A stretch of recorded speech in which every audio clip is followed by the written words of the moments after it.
मित्रांनो, जय जिजाऊ जय शिवराय. आज आपण एका अनोख्या आणि प्रेरणादायक ऐतिहासिक विषयावर चर्चा करणार आहोत, ज्यामुळे तुमच्या आयुष्यात नक्कीच सकारात्मक बदल घडू शकतात. चला तर मग सुरुवात करूया आजच्या या महत्त्वाच्या आणि शिक्षाप्रद विषयाला. छत्रपती संभाजी महाराज एक असे वीर राजे ज्यांनी स्वराज्याच्या आणि हिंदवी धर्माच्या रक्षणासाठी आपलं सर्वस्व पणाला लावलं, परंतु त्यांच्या पराक्रमाला गालबोट लावण्याचा प्रयत्न करणाऱ्या आणि धर्माच्या नावाखाली अमानुषी छळ करणाऱ्या औरंगजेबाच्या क्रूरतेचं एक भयानक रूप म्हणजे संभाजी महाराजांची कैद आणि कैदेतील विटंबना. संभाजी राजांच्या दरबारातील बाणेदार वर्तन, त्यांचा स्वाभिमानी आणि धर्मसहिष्णू स्वभाव आणि आपल्या शत्रूंच्याही समोर त्यांनी कधीही मान झुकवली नाही, हे त्यांच्या महान व्यक्तिमत्वाचं दर्शन घडवतं.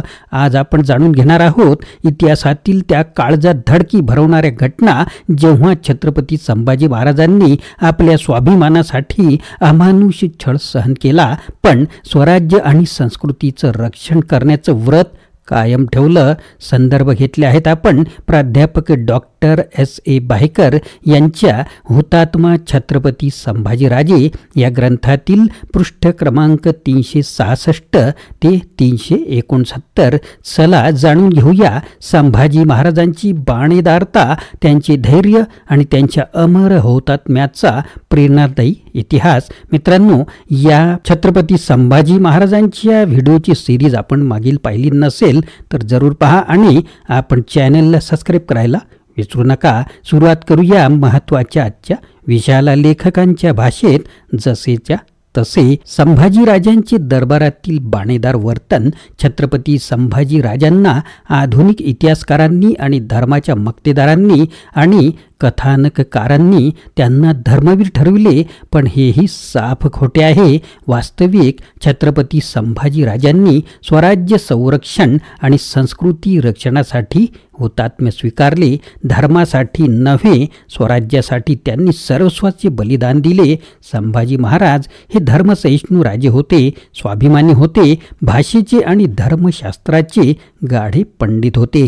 हे त्यांच्या धार्मिक धोरणावरून स्पष्ट होते, पण हे आमच्या बखरकारांना कधीच कळलेले नाही. बहादूरगड येथील बादशहाच्या दरबारातील संभाजी राजांच्या वर्तणुकीची सविस्तर हकीकत देताना हाफी खान लिहितो की इराणच्या पद्धतीप्रमाणे त्यांना म्हणजेच संभाजीराजे आणि कवी कलश यांना डोक्यावर लाकडी फळ्याच्या लांबट टोप्या घालण्यात आल्या. त्यांच्या अंगावर विदूषकी थाटाचा पोशाख घालण्यात आला. त्यांचा सारखा छळ करण्यात येत होता. लाखो लोकांना त्यांची विटंबना चाललेली दिसत होती.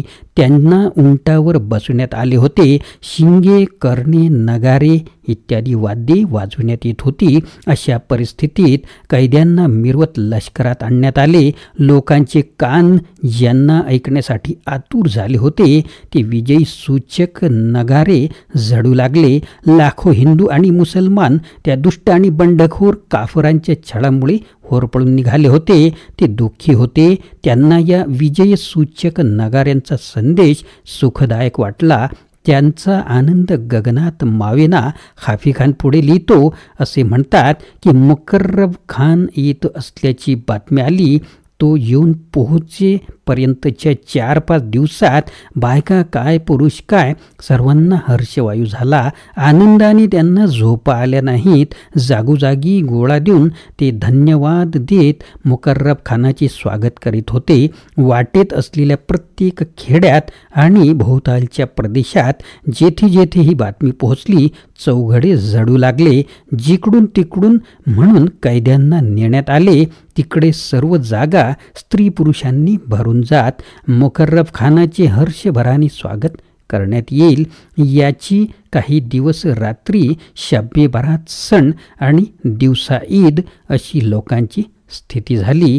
हाफी खानाने वरील दिलेले निवेदन हे अतिशयोक्तीपूर्ण आणि ऐकीव बातम्यांवर दिलेले आहे. वास्तविक मुकर्रब खान हा मिरवत आणि उघड जाणे शक्य नाही, अन्यथा त्याला मराठा सैन्याने अडविल्याशिवाय सोडले नसते. पण तशी संधी मराठ्यांच्या मुकर्रब खानाने दिली नाही. त्यामुळे काफी खानचे जे लिहिताना तो स्वतः सांगतो ते असे म्हणतात, यावरून हे त्याचे निवेदन वस्तुस्थिती निर्देशक नाही. यावरून काफी खान हा झोकून देणारा आणि थापा मारण्यात पटाईत होता हे तर प्रसिद्धच आहे. त्याच्या रोमारोमात हिंदू द्वेष संचारलेला आहे हे जाणकारास सांगावयास नको. पुढे काफी खान काय लिहितो पहा. त्याची धिंड जेव्हा परातली तेव्हा औरंगजेबाने आपला दरबार भरविला आणि कैद्यांना दरबारात आणले. त्यांना पाहताच औरंगजेब तख्तावरून खाली उतरला. ईश्वराच्या उपकाराप्रित्यर्थ 2 रुकात पडल्या. असे म्हणतात की कवी कलशाने हे पाहिले तो हिंदी कविता करण्यात फार निष्णात होता. जरी त्याची मान, डोके व प्रत्येक अवयव जखडून बांधल्यामुळे डोळे व जिभेशिवाय कोणतेही इंद्रिय वापरता येणे शक्य नव्हते, तरी त्याने तेव्हा औरंगजेब ईश्वराची प्रार्थना करीत आहे हे पाहिले. तेव्हा संभाजींकडे पाहून पुढील अर्थाची हिंदी कविता तो म्हणाला, यावन रावण की सभा शंभू बंधू बजरंग लहू लसत सिंदूर रास खूब खेलो रन रंग. यावन रावण की सभा शंभू बंधु बजरंग लहू लसत सिंदूर रास खूब खेलो रणरंग. जो रवि ठवी लखत खगोत होत बजरंग तो तुव तेज निहारी के तख्त तज्जो औरंग.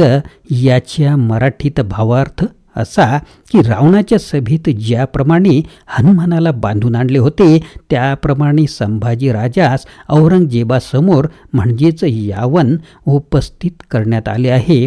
हनुमानाच्या अंगाला जसा शेंदूर शोभून दिसतो तसे घनघोर युद्धामध्ये रंगाने अंग माखल्याने हे राजन तुला शोभून दिसत आहे. ज्याप्रमाणे सूर्याला पाहताच काजव्याचा प्रकाश वाटावा त्याचप्रमाणे तुझे तेज पाहून औरंगजेबाने आपल्या सिंहासनाचा त्याग केला आहे. संभाजीराजे आणि तू स्वतः अत्यंत विपरीत परिस्थिती असताना सुद्धा कवी कलशाने हे त्या प्रसंगाचे केलेले वर्णन मोठे वीर रसपूर्ण असेच आहे. यावरून तो प्रतिभावान आणि शीघ्र हिंदी कवी होता. ऐकून कवी कलश साहित्यिक होता. या कवितेवरून त्याच्या साहित्यिक व्यक्तिमत्वावर अधिकच प्रकाश पडतो. या घटनेच्या संदर्भात साकी मुस्तेद खान म्हणतो, बादशहाने सरदार खान आणि हमीउद्दीन खान यास आज्ञा केली की तुम्ही मुकर्रब खानास सामोरे जावे आणि संभाजीला बेड्या घालून आणावे. मुकर्रब खान युक्तिप्रयुक्तीने मराठ्यांच्या मुलखातून बाहेर पडला. आलमगीर बादशहाच्या भाग्याने संभाजीच्या सहकाऱ्यांपैकी आणि पाठीराख्यांपैकी कोणीही त्याच्याशी काही धडपड करू शकत नाही. तेव्हा बादशाही सैन्याने अकलूजहून कूच करून बहादूरगड येथे दिनांक 15/2/1689 छावणी केली. तेव्हा कैद्यांना लष्करात आणण्यात आले. बादशहाने आज्ञा केली की संभाजीला लष्करापासून 2 कोसांवर तख्ता कुलाह म्हणजेच इराणमध्ये गुन्हेगाराच्या अंगावर पोशाख घालीत तसा पोशाख आणि विदूषकी वस्त्रे घालावी. त्यांना तऱ्हेतऱ्हेने पीडा देऊन त्यांची विटंबना करावी. त्यांना उंटावर स्वार करावी. ढोल बडवीत आणि शिंगे करणे वाजवीत त्यांना लष्करात आणि दरबारात आणावे. बादशहाच्या आज्ञेप्रमाणे सर्वांना लष्करातून धिंड काढून फिरविण्यात आले. बादशहाने आज्ञा केली की त्यांना कैदखान्यात घेऊन जा. त्याच वेळी बादशहा आसनावरून खाली उतरला. गालिच्याच्या कोपऱ्यावर बसून त्याने अल्लाचे आभार मानले. बादशहाच्या नेत्रातून अश्रुबिंदू प्रकट होऊ लागले. ईश्वरदास नागर हा सुद्धा बादशहाच्या छावणीतच होता. तो या प्रसंगासंबंधी लिहितो की दिवाणखान्याच्या प्रवेशद्वारापर्यंत ते येऊन पोचल्यावर बादशहाच्या आज्ञेने त्यांना न्यायालयासमोर उभे करण्यात आले. बादशहाने संभाजी राजांकडे पाहिले. त्याची दुर्दशा पाहून बादशहाच्या मनावर परिणाम झाला. यानंतर बादशहा सिंहासनावरून खाली उतरला आणि त्यांनी प्रार्थना करून ईश्वराचे आभार मानले. पण संभाजी हा गर्विष्ठ होता. त्याची अशी अवस्था झाली तरी त्याने बादशहाला ताजीम देण्यासाठी म्हणून थोडीसुद्धा मान झुकवली नाही. इख्लास खान आणि हमीदुद्दीन खान यांनी त्याला पुष्कळ समजावले, पण त्याला काही त्याचा उपयोग झाला नाही. वरील फारसी साधनातील हकीकतीचा एकत्रित विचार केल्यास खाफी खानाने दिलेली हकीकत ही विपर्यस्त आणि फुगवून सांगितलेली आहे. पण साकी मुस्तेद खान आणि ईश्वरदास नागर यांच्या वर्णनात वस्तुस्थितीचा विपर्यास दिसत नाही. संभाजीराजांची इराणी पद्धतीप्रमाणे उंटावरून धिंड काढून त्याला अपमानास्पद वागणूक दिली. त्यामुळे राजांना संताप येणे साहजिकच आहे. त्यांना मनस्वी यातना होत असतील इतकेच नव्हे तर त्यांच्या क्रोधाला सीमा राहिली नसेल, पण त्यांनी कोणत्याही प्रकारचा संताप व्यक्त केलेला दिसत नाही. त्यांनी मोठ्या संयमाने हा सर्व अपमान सहन केला, यातना भोगल्या, पण अवाक्षरही उच्चारलेले दिसत नाही. संभाजी राजांना बादशहाला तालीम देण्यासाठी विनविण्यासाठी आले, पण त्यांनी बादशहाला तालीम दिली नाही, थोडाशीही मान झुकवली नाही. मोठ्या ताठमानेने, बाणेदारपणाने आणि स्वाभिमानी वृत्तीला शोभेल असेच बादशहाच्या छावणीत वर्तन केले हे शत्रुपक्षाच्या लिखाणावरून सिद्ध होते. अशा प्रकारच्या शब्दात लेखकांनी हे वर्णन केलेले आहे. छत्रपती संभाजी महाराज हे केवळ एक राजे नव्हते, तर ते स्वाभिमान, धैर्य आणि धर्मनिष्ठेचे अद्वितीय प्रतीक होते. औरंगजेबाच्या अमानुष छळाचा सामना करताना त्यांनी आपल्या वाणीने आणि वर्तनाने स्वराज्य आणि संस्कृतीच्या महानतेचा वारसा अखेरपर्यंत जपला. संभाजी महाराजांचे हे बलिदान आपल्याला शिकवते की संकट कितीही मोठे असो, आपल्या मूल्यांशी आणि धर्माशी तडजोड करण्याऐवजी त्यासाठी सर्वस्व अर्पण करणं हेच खऱ्या नेतृत्वाचं प्रतीक असतं. आजही छत्रपती संभाजी महाराजांचे जीवन आणि त्यांचे हौतात्म्य आपल्याला प्रेरणा देते की स्वराज्यासाठी, धर्मासाठी आणि स्वतःच्या स्वाभिमानासाठी कधीही मागे हटायचं नाही. अशा या धर्मवीर, बलिदानवीर आणि संस्कृती रक्षक छत्रपती संभाजी महाराजांना आपले शतशः नमन. जय जिजाऊ, जय शिवराय, जय संभाजी. मित्रांनो, आशा आहे की तुम्हाला हा व्हिडिओ आवडला असेल. कृपया लाईक करा, शेअर करा आणि तुमच्या मित्रांसोबतही हा व्हिडिओ शेअर करा.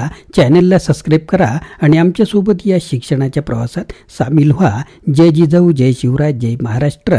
Video legal disclaimer. या व्हिडिओमध्ये व्यक्त केलेली माहिती, विचार आणि मते ही संपूर्णपणे लेखक, पुस्तक किंवा इतर संदर्भित व्यक्तींची मते आहेत आणि ती कोणत्याही प्रकारे मालक, निर्माता किंवा यूट्यूब चॅनलच्या विचारांशी संबंधित नसू शकतात. या व्हिडिओचा उद्देश केवळ शैक्षणिक आणि ऐतिहासिक माहितीपूर्ण स्वरूपाचा आहे. कोणत्याही प्रकारची चुकीची माहिती दिली असल्यास ती जबाबदारी सदर लेखकांची आहे. कोणालाही दुखवण्याचा आमचा हेतू नाही. आमचे यूट्यूब चॅनल किंवा व्हिडिओ निर्मात्यावर कोणत्याही विचारांबद्दलची कायदेशीर जबाबदारी येत नाही. पुस्तकातील विचार आणि संदर्भ यावर कोणतेही हक्क आम्ही दावा करत नाही. मित्रांनो, आपण कमेंट किंवा कोणतीही प्रक्रिया करताना याचा विचार करावा.